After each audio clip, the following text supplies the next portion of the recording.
Hey guys, hi, welcome back once again. And this time I want to take up conversations, or rather, a few conversations with a difference.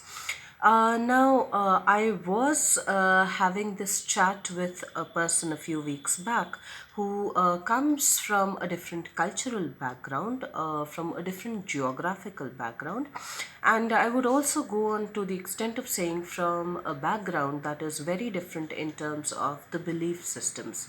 Uh, and I would try and connect this conversation, or find the missing links and join the dots, connect the dots to certain other aspects, which I have been trying to do in the past videos as well. And I have had these conversations or similar kind of conversations in the past as well with friends of mine, to a few elder people in the past, and to a few other people that I have come to know in the recent present or past. That is how I'd like to put it. Yeah, and this conversation, as this chat was happening, the person happened to say that marriage in my culture is an outcome of love, and that is not how it works in your culture. And I was quite taken aback by that, but I would definitely like to say here that it was my alter ego, that alter self, alter persona, my ego, that went into a state of reactive mode. But there was also something deep inside of me that resonated with that thought. And yeah, I have had a similar kind of conversations with, like I mentioned, with a few elderly people in the past, to my friends, and to a few other people.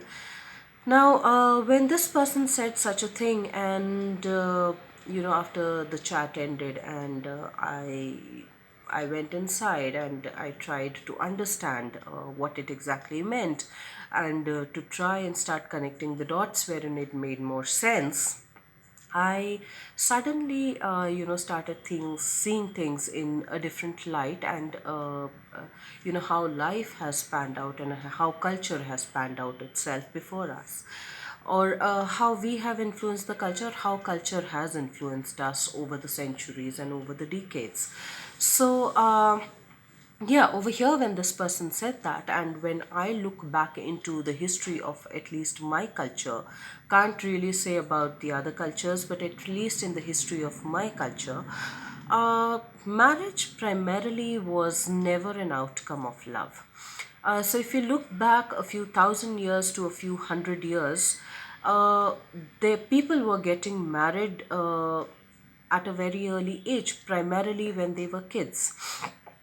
So, and these kids, when they were in their teens, were having their own kids. And when these marriages took place, it was an arrangement that was made between two families and not between two people.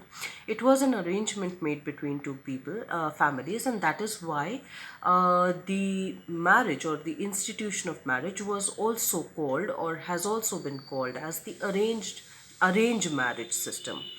So it was, and if we look into this institution of marriage, and if we go by that fundamental, or the idea that it is based on a certain arrangement, it was primarily that institution of marriage at that point in time, and even today to a great degree, is based upon the economy of production and sustainability. Yeah.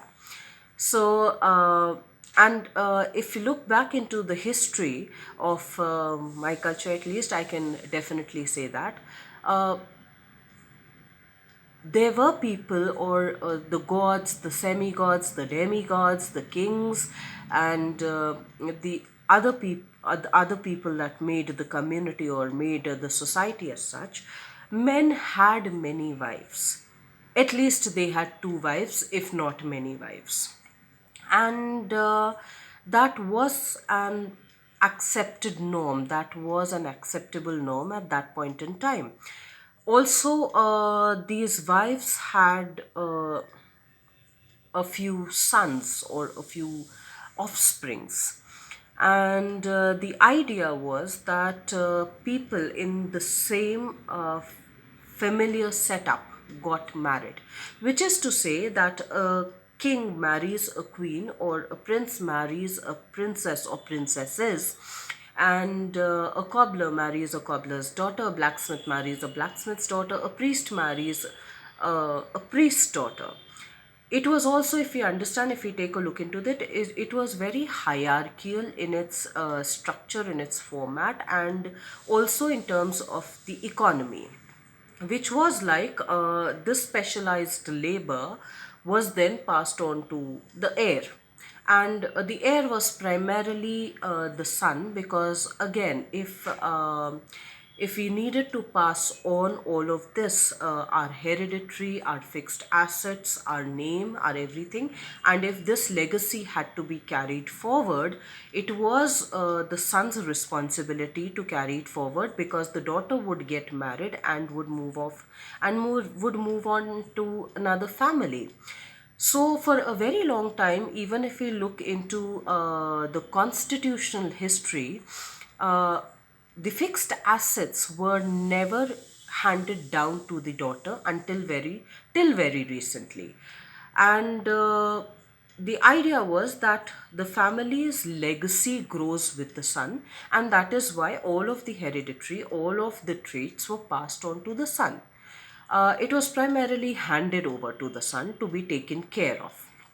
Now, since the economy functioned that way, it was also necessary that if it had to grow, people had to do mass production, which is to say that people were producing their offsprings at a very early age. And they were, and probably at that point in time, even the mortality rate was high. So if they were probably producing 8 kids, it was an assumption at that point in time that only 5 would survive.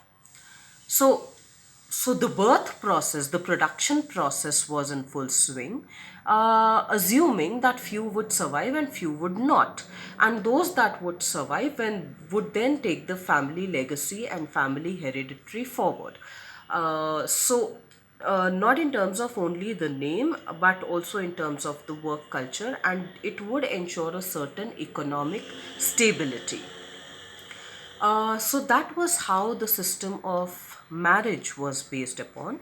Also, if we look into it, that kids were married off, primarily kids were married off at a very early age, and it was also the families that chose the bride and the groom. To a great degree, it still happens today when the bride and the groom have not even seen each other, have not had a conversation with each other, and they don't know each other as two people. So it is the entire clan that decides that this person or this boy marries this girl. So the question of falling in love or being in love or being able to walk in love with that person doesn't come if you've never known the person. So again, the idea was to get used to this institution, and if love happened by chance, or if love did take place, it was a good fortune.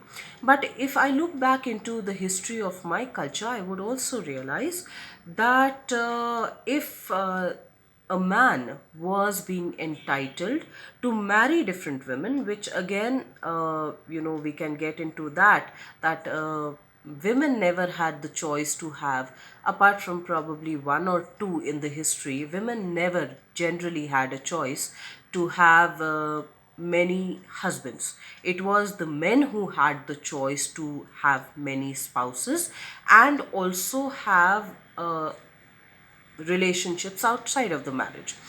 Uh, Also, if you look into it, this was the time when probably there was a belief system that life was suffering, and that if you really did good karma, you would go into heaven, you would meet the God over there, and you would finally find bliss and happiness.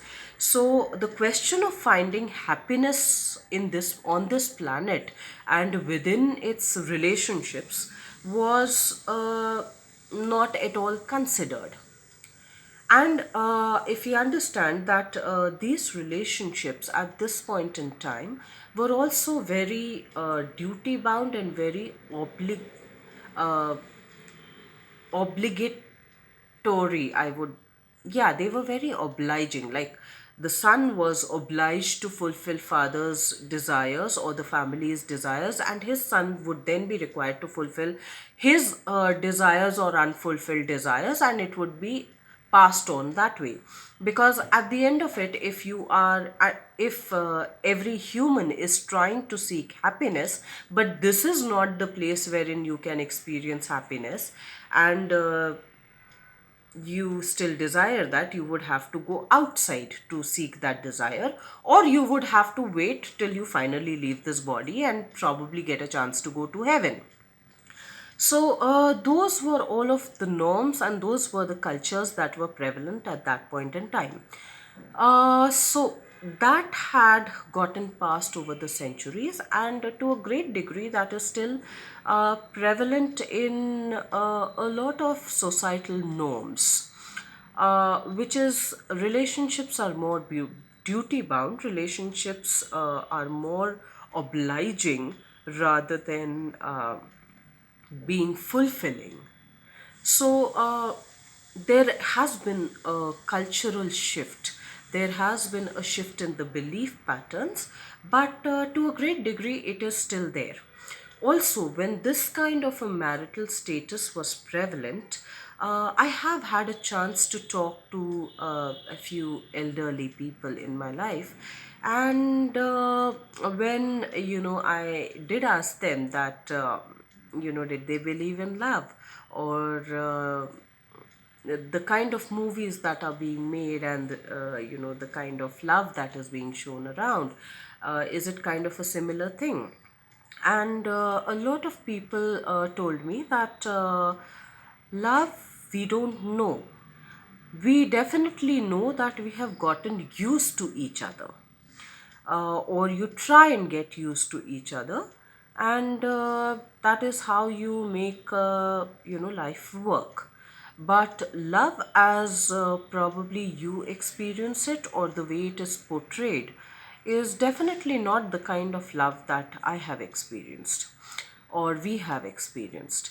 There was also this person who said that marriage is primarily an investment made for the old age, which is to say that by the time you are, till the time you reach your old age, which is primarily when you're 50 or you're 60, when you probably hit retirement, is the time that it comes handy after that, because before that you are kind of distracted with all the worldly things.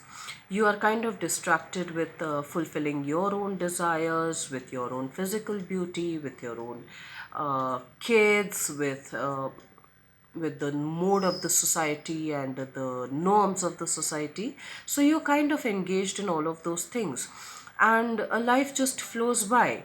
It's only when your physical handicaps or your physical limitations come into the picture and they get bigger, and you have gotten used to living with a certain person, it is then that marriage may come handy, and has to come handy, because at that age the chances of you meeting somebody and falling in love is bare minimal. So you make the best use of it, and that is how you maneuver through life.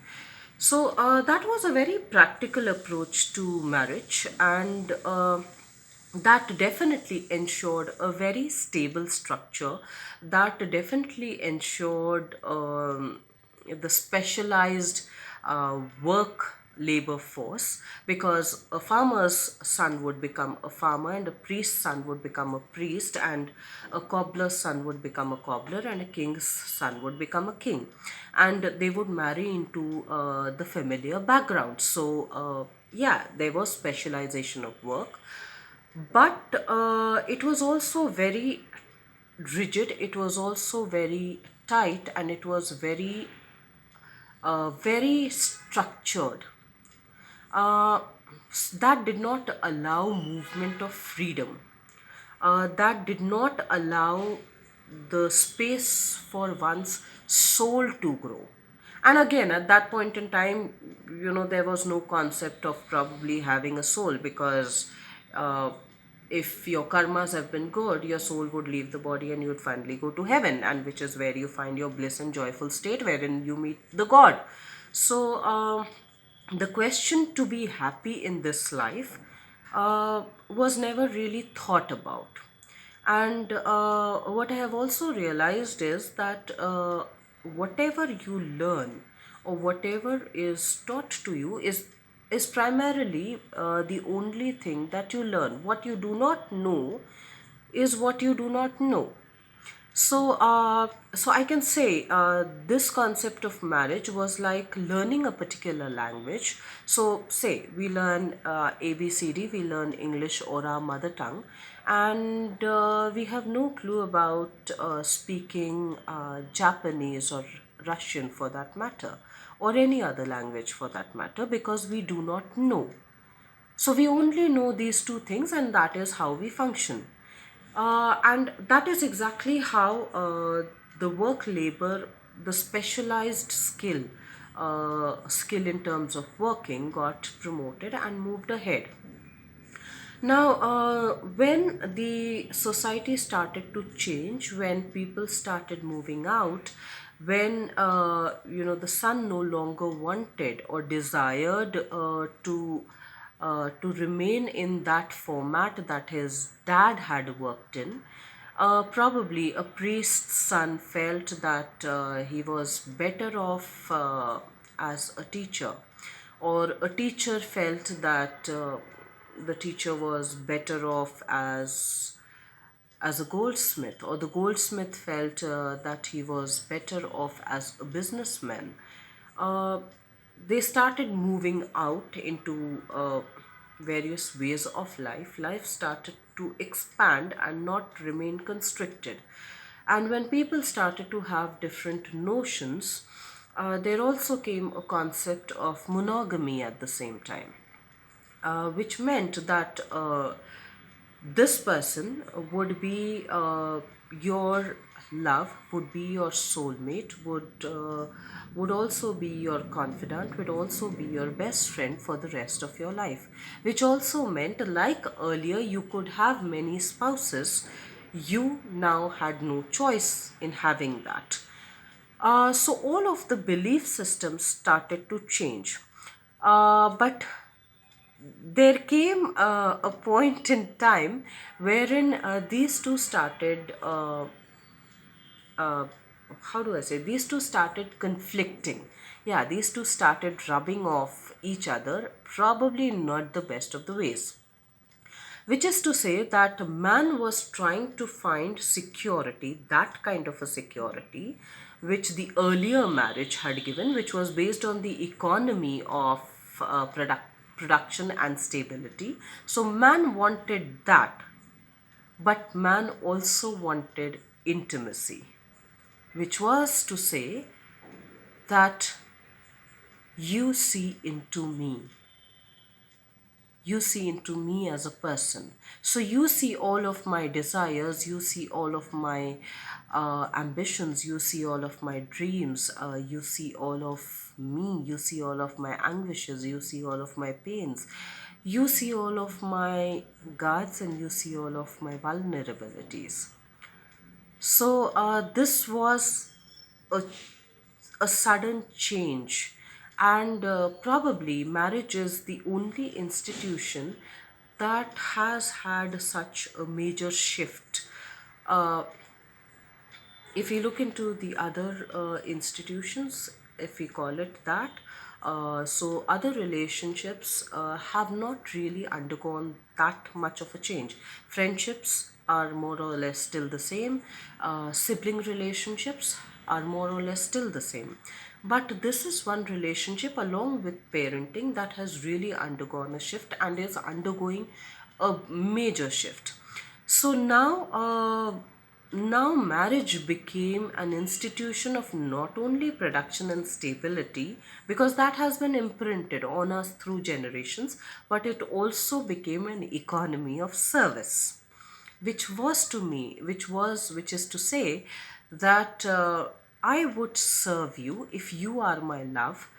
I would serve you because that makes me happy, and by serving you and by nurturing you and helping you grow, I grow myself as a person, because I create an environment in the family that nourishes all of us. And that is when man even began, or simultaneously, the pursuit of happiness also came into the picture, which is probably also the thing that few people did realize, that happiness could be found in this place. And it was not essential or not a necessary requirement for us to depart from this body and go somewhere else to find that happiness. That happiness could be felt here, and if it could be felt here, it could be brought into the family, and it could be passed on to the family, it could be passed on to their next generation. Also, at this point of time, the constitution underwent a change, wherein, or has undergone a change in a few countries, wherein now almost, the girl child is almost given certain kind of equal rights uh, as the male child. The equality has still not been reached, but we are trying to get there. So when we are trying to look into all of these things, I'm really thankful to have these conversations with some people, because uh, they help you introspect. They at least help me introspect. They help me connect the dots together, and they help us understand as to how interlinked life is and is not compartmentalized. We understand the whole of life and not the holes in the life. And uh, and probably when we start seeing the whole picture, we start living in a more wholehearted, holistic way, wherein then the family, then the person, and then the individuals in the family grow in a more wholehearted, holistic way possible. And that is also the time when the family is growing in that environment, we can have wholehearted, meaningful, purposeful, fulfilling conversations. And when those happen, life automatically becomes more meaningful, automatically becomes more purposeful, purpose filled, and joyful experience. Let's try and do more of that, and I will see you once again. Till then, live a very wholehearted life.